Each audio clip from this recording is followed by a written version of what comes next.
સેવ tree એટલે કે વૃક્ષને બચાવો. પછી લખ્યું છે મને બચાવવા માટે કાગળ મને આપો. શું લખ્યું છે? મને બચાવવા માટે કાગળ મને આપો. પછી લખ્યું છે નકામા કાગળને બોક્સમાં નાખો. અને એક છેલ્લા વૃક્ષ એ પોતાને બૂમ પાડીને કહે છે પ્લીઝ હેલ્પ મી. એટલે કે ભાઈ આજનો કોન્સેપ્ટ આપણે છે વૃક્ષને બચાવવાનો. શાને બચાવવાનો?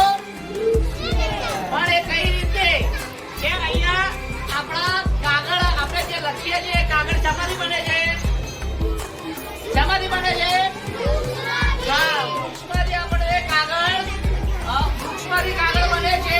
એ કાગળ તો આપણે અહીંયા કચરા પેટીની અંદર વેસ્ટ આપણે ફેંકી દઈએ છીએ અને પાછળ શાળાની પાછળ આપણે સળગાવી દઈએ છીએ. પણ આજથી આપણે શું કરવાનું છે?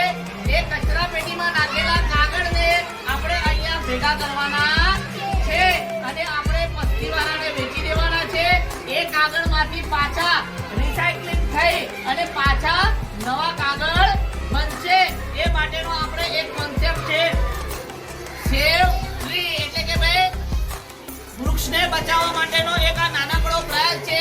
જેવી રીતના આપણે અહીંયા કચરા પેટીની અંદર અહીંયા ઊંચા વાળીને આપણે કાગળ નાખી દઈએ છીએ એને આપણે સીધો કરી દેવાનો છે. કાગળ શું કરવાનો છે?